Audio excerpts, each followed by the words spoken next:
Dear friends, ఈ వీడియోలో నేను ఇంట్రడక్షన్ అవసరం లేని industrialist, philanthropist, chairman of Tata sons Shri Ratan Tata గారి లైఫ్ నుంచి మనం నేర్చుకోవాల్సిన 5 విషయాల గురించి చెప్పబోతున్నాను. Let's begin our episode.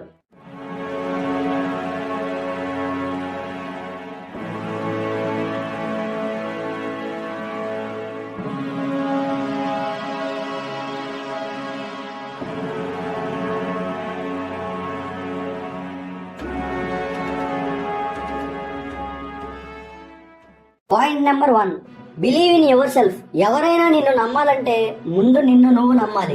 Ratan Tata గారు ఎప్పుడు ఒక మాట అంటూ ఉంటారు, I don't believe in taking right decisions, I take decisions and then make them right. మన ఐడియా మీద మనకి నమ్మకం ఉన్నప్పుడు, మనం చేయగలం అనే ధైర్యం ఉన్నప్పుడు, మనం తీసుకున్న డెసిషన్స్ రైటా కాదా అని భయపడి అక్కడే ఆగిపోకుండా ముందు నీ టార్గెట్ వైపు అడుగు వేయాలి. ప్రతి విషయంలోనూ పూర్తి స్థాయిలో మన ప్రతిభ చాటుకోవాలి, కష్టపడాలి, అప్ అండ్ డౌన్స్ ఎదుర్కోవాలి.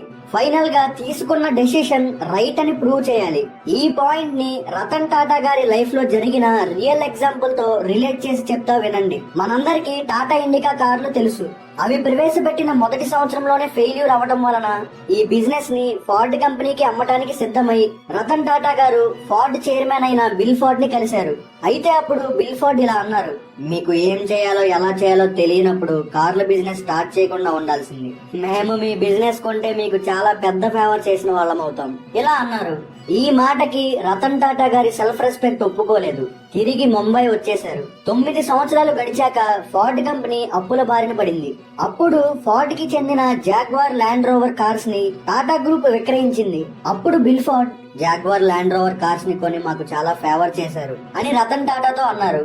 సో ఈ కథలో మీరు గమనించినట్లయితే బిల్ ఫోర్డ్ స్టార్టింగ్ లో ఎప్పుడైతే ఆ మాట అన్నారో రతన్ టాటా గారు ఏ మాత్రం ఆలోచించకుండా డెసిషన్ తీసేసుకున్నారు. ఆయన్ని ఆయన నమ్మారు. ఎక్కడ తప్పు జరిగిందో అన్వేషించారు. జరిగిన పొరపాట్లను సరిదిద్దుకున్నారు. ఎవరైతే ఆయన్ని అవమానపూరితంగా మాట్లాడారో ఆయన్నే తన దగ్గరకు రప్పించుకున్నాడు. Point number 2, be humble. టాటాలు ఎప్పుడు వారసత్వ నాయకత్వానికి మక్కువ చూపరు. ఎవరైనా స్టార్టింగ్ స్టెప్ నుండి రావాల్సిందే.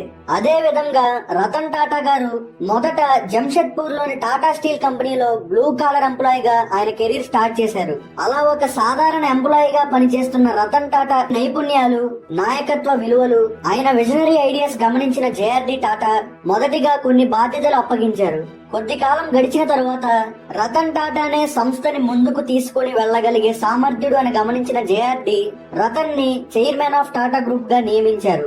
ఎంత ఎదిగినా ఒదిగి ఉండడం, ఈ లైన్ రతన్ టాటా గారికి పర్ఫెక్ట్ గా సెట్ అవుద్ది. రతన్ టాటా గారు మానవత్వానికి పెట్టింది పేరు అనడానికి ఎటువంటి సందేహం లేదు.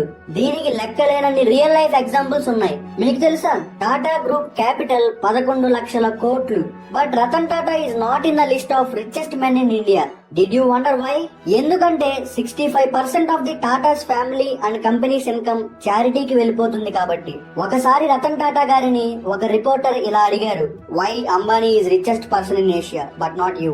ఈ ప్రశ్నకి రతన్ టాటా గారు ఇచ్చిన జవాబు మనల్ని ఆలోచింపజేస్తుంది. ఇంతకీ ఆయన ఆన్సర్ ఏంటంటే, మేము ఇండస్ట్రియలిస్ట్స్, వాళ్ళు బిజినెస్ మెన్. నేను భారతదేశాన్ని ఒక ఎకనామిక్ సూపర్ పవర్ లాగా చూడాలనుకోవట్లేదు, ఒక హ్యాపీ కంట్రీగా చూడాలనుకుంటున్నాను అని బదులిచ్చారు.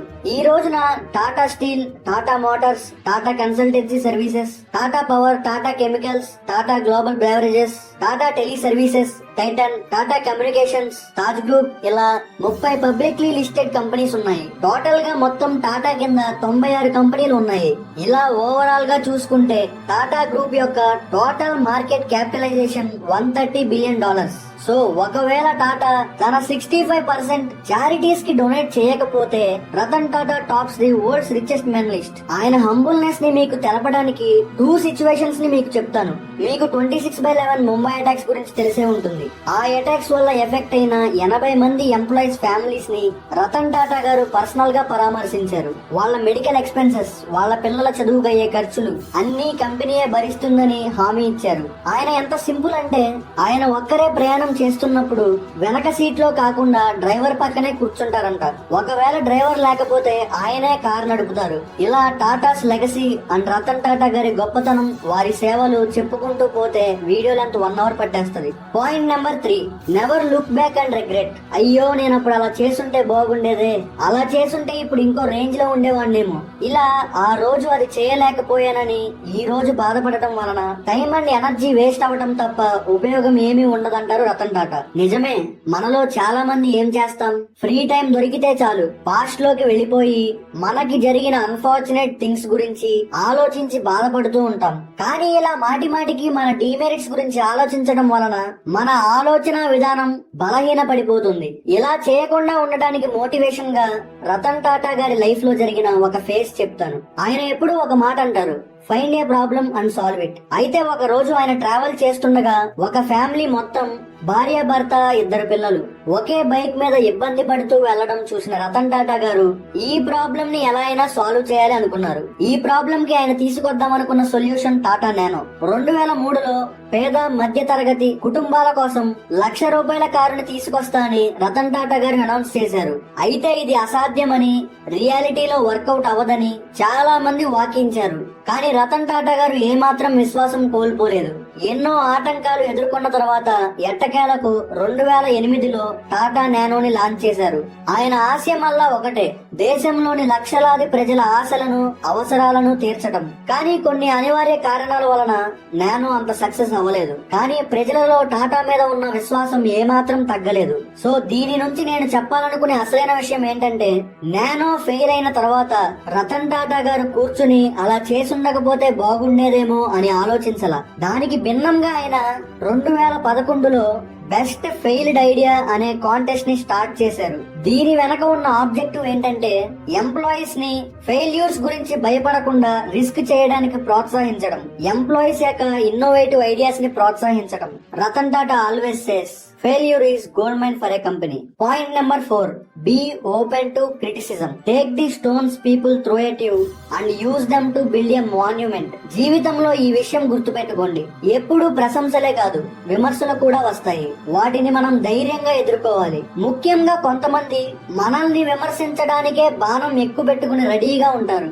మన ఎదుగుదల తట్టుకోలేక మన పతనానికై విశ్వ ప్రయత్నాలు చేస్తారు. అయితే మనం అవన్నీ పట్టించుకోకుండా మన పని మీద మాత్రమే మన దృష్టి సారించాలి. Point number 5, never give up on your values. ఎంత ఎత్తుకు ఎదిగినా, ఎన్ని విజయాలు సాధించినా మనం ఎక్కడి నుంచి వచ్చామో మర్చిపోకూడదు. మన పేరు తలిస్తే మన విజయాల కన్నా మన విలువలే గుర్తు రావాలి. టాటా అనే పేరు వినగానే మన మైండ్ లో ఫస్ట్ వచ్చే థాట్ విలువలతో కూడిన కంపెనీ అని. The man who carries this legacy all the way to upwards, Ratan Tata. So మనం కూడా విలువలతో కూడిన మనిషిగా ఎదుగుదాం. ఎంత ఎదిగినా ఒదిగి ఉందాం. విజయం రాగానే వచ్చే అహంకారాన్ని తొక్కేద్దాం. పాస్ట్ లో జరిగిన వాటి గురించి ఆలోచించి బాధపడటం మానేద్దాం. మనకి ఉన్నంతలో నలుగురికి సహాయపడదాం. జీవితాన్ని సంతృప్తిగా సాగిద్దాం.